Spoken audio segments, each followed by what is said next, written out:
आज दिल्ली के मुख्यमंत्री अरविंद केजरीवाल जी ने सभी विभागों की एक मीटिंग ली है, जिसमें मुख्यतः दिल्ली का स्वास्थ्य विभाग, MCD, NDMC, Delhi Cantt, Delhi Jal board, education department और अन्य विभागों के प्रतिनिधि थे। इस साल दिल्ली में देखा गया है कि बारिश जो दिल्ली में अक्सर जुलाई के महीने में शुरू होती थी, इस बार दिल्ली में लगातार अप्रैल, मई, जून तीनों महीनों में बारिश हुई है और जुलाई में तो रिकॉर्ड तोड़ बारिश हुई है। और ये हाल लगभग सभी उत्तर भारत के राज्यों का जुलाई में रहा है, जिस कारण जो ट्रेंड्स आ रहे हैं हमारे पास वो ये आ रहे हैं कि वेक्टर बॉर्न डिजीज़ेस जो हैं, मच्छर जनित बीमारियां जो हैं, उसका ट्रेंड ज़्यादा देखा जा रहा है। तो ये भी कहा जा सकता है कि जो मलेरिया, डेंगू या चिकनगुनिया की शिकायतें अगस्त सितंबर में बढ़ा करती थी, वो ट्रेंड अब जुलाई में देखने को आ रहा है। इस विषय में मुख्यमंत्री जी ने सभी विभागों की एक हाई लेवल मीटिंग आज ली, जिसके अंदर सभी डिपार्टमेंट से जानकारी ली गई। सभी डिपार्टमेंट्स को अपने अपने तरीके से कुछ कार्यों को पूरा करने के माइलस्टोन्स और टारगेट्स दिए गए। मुख्यतः डेंगू का बचाव, डेंगू की अवेयरनेस, उसके बारे में जानकारी से ही किया जा सकता है। तो इसके बारे में जितने लोगों को जानकारी हो और वो अपने आप को मच्छरों से बचाएं, इसी से हम डेंगू की रोकथाम कर सकते हैं। खास तौर पे ये मच्छर दिन में काटता है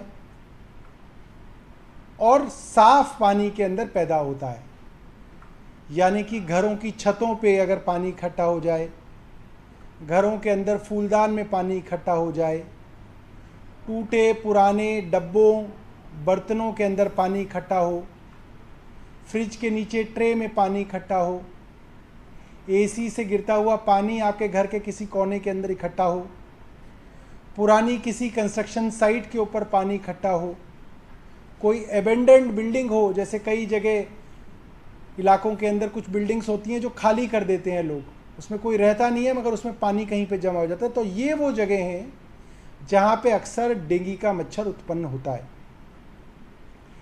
इस बार जो हमने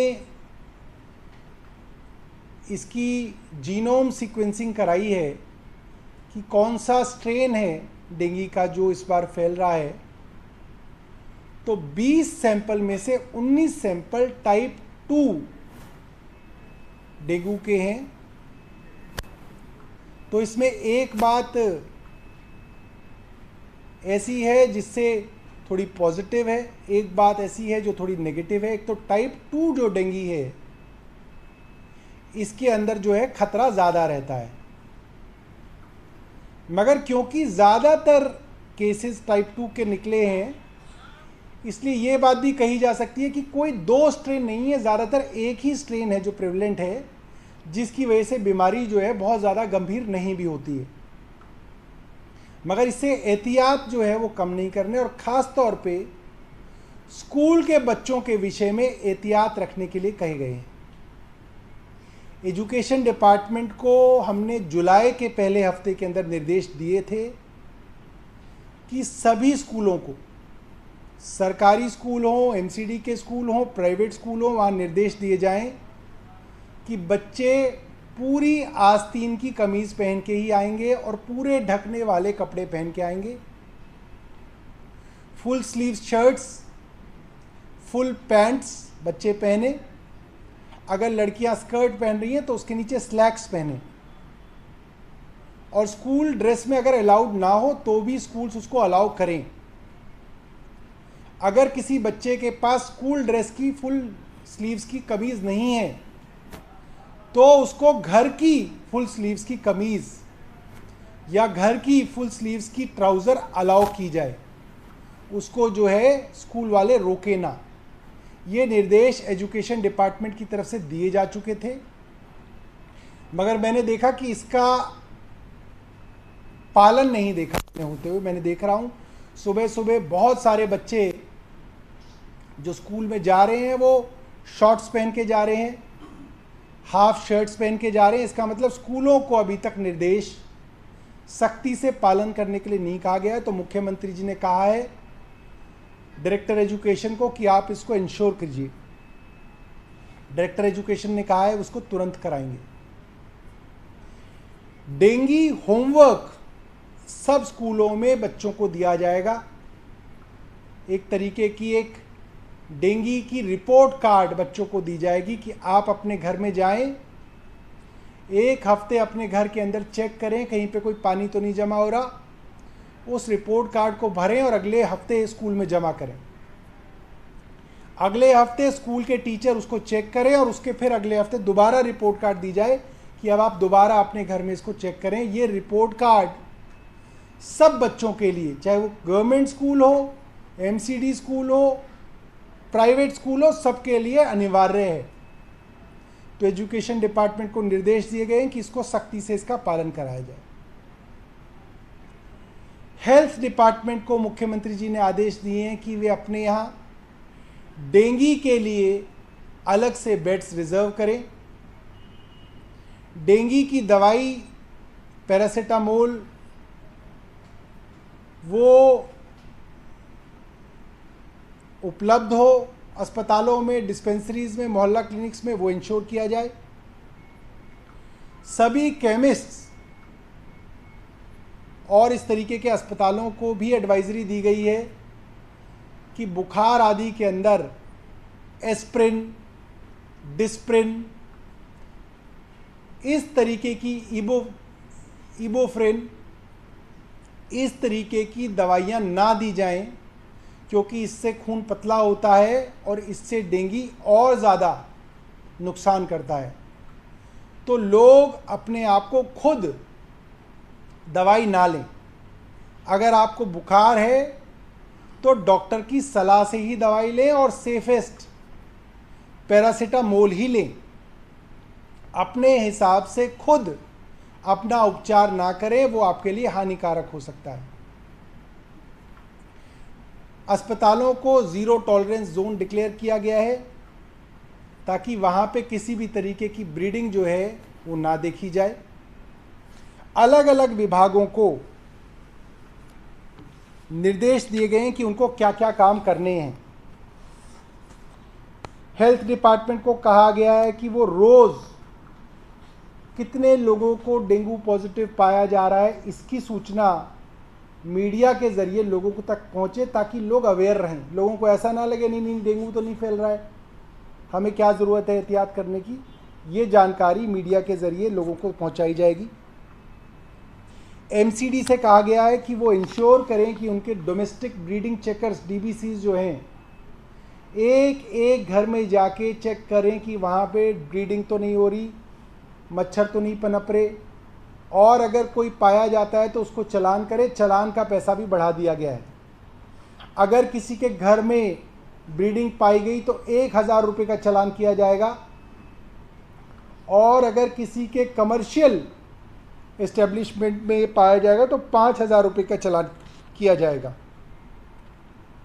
1031 जो हेल्पलाइन थी, जो कोरोना की, जो दिल्ली सरकार की हेल्पलाइन थी, जिसमें कोरोना के विषय में सबसे पहले नंबर पे आता था, अब उसको बदल के डेंगू और कोरोना कर दिया जाएगा, ताकि अगर डेंगू भी किसी को है, बुखार किसी को है, तो वो इस हेल्पलाइन पे फ़ोन करके डॉक्टर से भी बात कर सकता है और अन्य जानकारी भी ले सकता है। 24/7 कंट्रोल रूम जल्द ही हम लोग सेटअप कर लेंगे। अवेलेबिलिटी ऑफ पैरासीटामोल आईवी और ओरल, उसके लिए कहा गया है। आशा वर्कर्स को भी सरकार इसके अंदर इन्वॉल्व करेगी। करीब 3000 आशा वर्कर्स हैं दिल्ली के अंदर, इनको भी अपने अपने एरिया की जिम्मेदारी दी जाएगी ताकि ये देखें कि इस तरीके से कहीं पे डेंगू फैल तो नहीं रहा, कहीं पे मच्छर तो नहीं पनप रहे।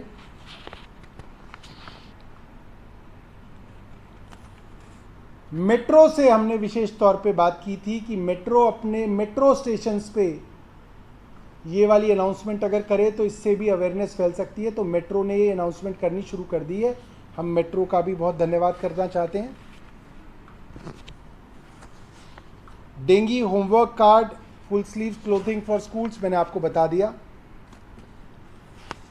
इसके अलावा हमने दिल्ली पुलिस से भी रिक्वेस्ट की है, उनके पास पब्लिक एड्रेस सिस्टम होता है मार्केट्स के अंदर, जिसके अंदर वो मार्केट्स में अनाउंसमेंट करते हैं। हमने उन्हें कहा कि आप भी डेंगू के विषय में अगर मार्केट्स में अनाउंसमेंट कर देंगे तो उससे जो है काफ़ी अवेयरनेस जो है लोगों तक फैल सकती है। पुलिस को विशेष तौर पे लिखा जा रहा है क्योंकि पुलिस के मालखानों में पिछली बार 20-21% तक ब्लीडिंग पाई गई थी। तो पुलिस के मालखानों के लिए पुलिस को लिखा जा रहा है कि आप लोग चेक करें। सभी विभागों को लिखा जा रहा है कि आपकी जिम्मेदारी होगी कि आपके विभाग के दफ्तरों के अंदर किसी भी तरीके की ब्लीडिंग ना हो। डीबीसीज के विषय में मैंने आपको बता दिया, आशा वर्कर्स के विषय में। तो सरकार ने मुख्यमंत्री जी के आदेश पे और मुख्यमंत्री जी की इस मीटिंग के अंदर कई सारे फैसले लिए हैं और उन फैसलों को अमली जामा पहनाने के लिए हेल्थ डिपार्टमेंट की तरफ से लगातार हम लोग फॉलोअप मीटिंग्स करेंगे। मेरी मीडिया के बंधुओं से भी ये निवेदन रहेगा, ख़ास तौर पे रेडियो चैनल्स से, अखबारों से, टेलीविज़न के एंकर्स से, न्यूज़ रीडर्स से, कि वे भी अपने अपने लेवल पे लोगों के अंदर इसको लेके जागरूकता फैलाएं। अगर वहाँ जागरूकता फैलेगी और लोग मच्छर को पनपने नहीं देंगे तो बहुत हद तक जो है हम डेंगू को काबू कर सकते हैं। आपके पास कोई प्रश्न है तो आप पूछ सकते हैं। मोहल्ला क्लिनिक्स और डिस्पेंसरीज को ख़ास तौर पे हमारी तरफ से डायरेक्शंस गई हैं कि अवेलेबिलिटी ऑफ मेडिसिन इंश्योर की जाए और बुखार के मरीज़ों पे खास ध्यान दें। उसको साधारण बुखार समझ के टाले ना, उसको डायग्नोसिस करें। अगर उसके अंदर डेंगू का कोई भी आपको लक्षण लगता है तो उसको टेस्ट करवाएं। डेंगू का टेस्ट मोहल्ला क्लिनिक्स की फ्री टेस्ट की लिस्ट के अंदर उपलब्ध है और वो मोहल्ला क्लिनिक्स और डिस्पेंसरीज द्वारा मुफ्त किया जा सकता है। सौरभ जी, आई फ्लू के मामले देखने को मिले थे बाढ़ के बाद, उसको लेकर कुछ सरकार की तरफ से? आई फ्लू के लिए सरकार ने एडवाइजरी जो है जारी की है और जो भी बाढ़ग्रस्त एरिया थे वहाँ पे पिछले 2-1 हफ्ते से आई फ्लू के केसेस बढ़ते हुए दिख रहे हैं। ये इस मौसम में जनरली जो है हाई ह्यूमिडिटी के अंदर ये सब दिखते हैं। और कोई सवाल? सर, ये अभी स्थिति क्या है डेंगू की दिल्ली में, क्या केसेस हैं? अभी दिल्ली के अंदर जो डेंगू के केसेस हैं वो एमसीडी द्वारा इकट्ठा किया जाता है उसको। तो अगर कंपैरिजन हम पिछले साल के मुकाबले देखें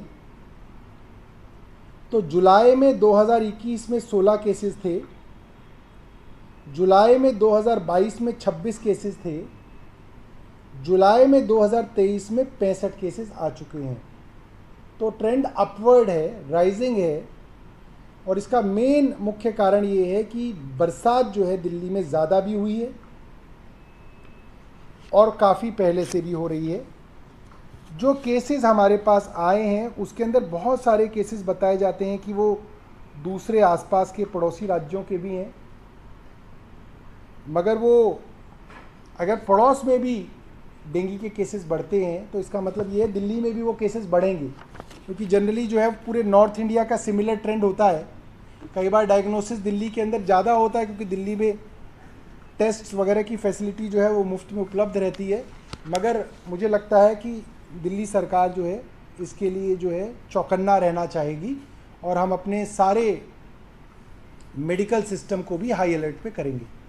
अभी केसेस आ रहे हैं उसमें क्या हॉस्पिटलाइजेशन की नीड हो रही है पेशेंट्स को या अभी नहीं? अभी हॉस्पिटलाइजेशन की नीड नहीं दिख रही है, ये एक अच्छी बात है, मगर हमने हॉस्पिटल्स के अंदर बेड रिजर्व्स करने के लिए जो है डायरेक्शंस दे दी हैं।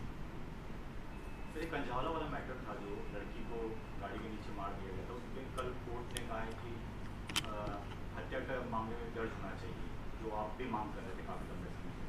इस मैटर पर आप क्या कहेंगे? देखिए, दिल्ली पुलिस के उस समय के वहाँ के डीसीपी ने जिस तरीके से अगले ही दिन उस कार चलाने वाले लोगों को क्लीन चिट दी, वो संदेह के घेरे में थी।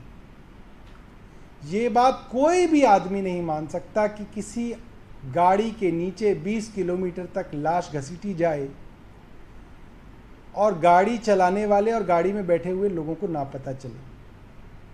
अंततः इन्वेस्टिगेशन में ये बात साबित हुई कि गाड़ी के अंदर बैठे हुए लोगों को मालूम था।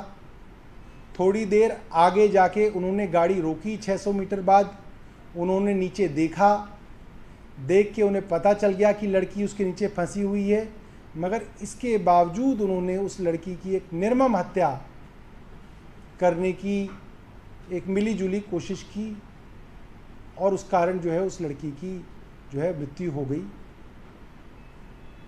हमें कोर्ट से आशा है कि कोर्ट जो है इसके अंदर इंसाफ करेगा, मगर जिस तरीके से उस लड़की के चरित्र को,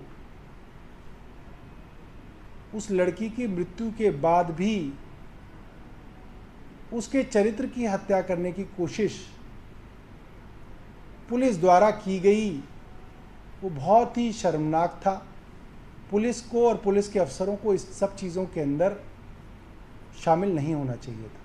फैमिली ये कह रही है कि सरकार ने जो मदद की बात कही थी, उसमें नौकरी की देने की बात की थी, बच्चों को पढ़ाने की बात की थी, वो अब तक दिल्ली सरकार पूरा नहीं कर पाई है। इस पर क्या? देखिए, नौकरी का तो आपको मालूम ही है, सर्विसेज का मामला है और फिलहाल दिल्ली सरकार के पास वो पावर नहीं है। जैसे ही सरकार के पास सर्विसेज आएगा उसको भी हम पूरा करेंगे, और जहाँ तक पढ़ाई का है, अगर वो हमारे लोकल रिप्रेजेंटेटिव से मिल लेंगे तो वो भी कराएंगे। दिल्ली सरकार का तो पढ़ाई जो है हमारे मुफ्त ही है। दिल्ली में क्राइम लगातार बढ़ रहा है। कल रात को एक महिला को मारा गया, सुबह भी अरविंदो कॉलेज के सामने एक लड़की को रॉड से पीट कर मार डाला गया। देखिए, इसका कारण ये है कि दिल्ली की जो पुलिस है वो देश की सबसे अच्छी पुलिस है, मगर दिल्ली के पुलिस थानों में पुलिस है ही नहीं। दिल्ली के अधिकांश पुलिस थानों में, मैं तो रिपोर्टर्स को कहूँगा, क्राइम के रिपोर्टर्स जो हैं, क्राइम की जो बीट है जिनकी, वो किसी भी थाने में एसएचओ के कमरे में चले जाएं, वहाँ एक बोर्ड लगा हुआ होता है, इस थाने में कितने कांस्टेबल्स की आवश्यकता है, कितने हैं, कितने हेड कांस्टेबल्स की आवश्यकता है, कितने हैं। आप देखोगे जितने एसएचओ चाहिए उतने हैं, जितने इंस्पेक्टर चाहिए उतने होंगे, जितने हाई जो क्या कहते हैं डेजिग्नेशन के ऑफिसर हैं वो हैं। कांस्टेबल्स, हेड कांस्टेबल, एएसआई जो हैं वो कम है। कांस्टेबल चाहिए होंगे 150, होंगे 50। हेड कांस्टेबल चाहिए होंगे 100, होंगे 25। ये हालत है दिल्ली पुलिस के अधिकांश थानों में। तो दिल्ली पुलिस के अंदर जो असली मैन पावर है वो बड़े बड़े वीआईपीज़ के जो उनके जो बंदोबस्त होते हैं उसके अंदर लगाए जाते हैं या रिजर्व में रखे जाते हैं। ये बड़ा कारण है। एसएचओ क्या करेगा अकेला, एसीपी डीसीपी क्या करेंगे जब उसके पास जो है आपने बीट के लिए ही कांस्टेबल्स नहीं छोड़े हुए, इलाके में घूमने के लिए नहीं भेजे। ये काम एलजी साहब का है, एक ही काम है उनके पास दिल्ली में, वो तो करते नहीं है, पता नहीं क्या क्या काम करते रहते।